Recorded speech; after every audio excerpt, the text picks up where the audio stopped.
Ich bin jetzt in Sachen Bildung, das überrascht euch vielleicht, tatsächlich auch mal in die Schule gegangen. Allerdings nicht sehr gern.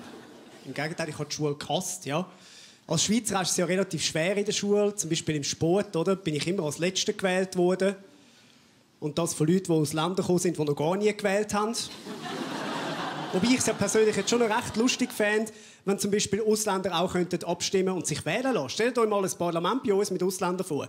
Es gibt so geile Arena-Sendungen plötzlich, oder? Zuerst die von der SVP so, wenn wir das Energiegesetz annehmen, dann müssen wir alle kalt duschen. Und dann los dann so, deine Mutter soll kalt duschen. Ja gut, ich habe ja mit allem ein bisschen Mühe gehabt, was man den Körper gebraucht hat. Jetzt nicht nur im Sport, sondern zum Beispiel auch Handarbeit. Da bin ich grausam schlecht gewesen.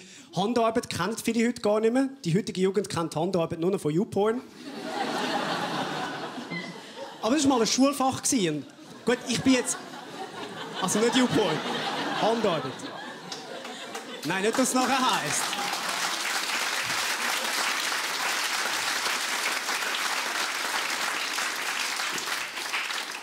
Will unser Schulminister nicht auf dumme Ideen bringen, ja?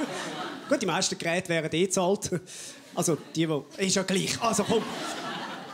Anyway, ich war ja die meiste Zeit sowieso vor der Tür und nicht im Schulzimmer. Und wenn ich mal drin war, habe ich das Zeug auch nicht verstanden. Zum Beispiel den Satz von Pythagoras. Kennt ihr den auch noch? Satz von Pythagoras. Was zur... Und wer zur Hölle... Und vor allem, warum heisst der Pythagoras? Wie fest müssen dich deine Eltern hassen, wenn sie dich Pythagoras taufen? Wenn ich Pythagoras geheissen hätte, hätte ich auch gesagt, okay, was kann ich machen, dass alle anderen Kinder auch eine fürchterliche Kindheit haben? Komm, ich erfinde einen Satz, wo kein Sau versteht, aber alle müssen lernen. A² plus B² gleich C². Das ist gar kein Satz! Das ist eine Rechnung! Und dann noch von einem Griech hat sie wahrscheinlich nicht mal selber gezahlt. Herrgott! Mathematik und Deutsch, das waren meine 3 gutesten Fächer. Ja. Ja, wir müssen überlegen, gell? Ja. Geht bei einem. Darf ich nachher Anmeldeformular für den Bachelor holen, wenn ihr nicht verstanden habt. Das ist okay. Hat ich immer dabei.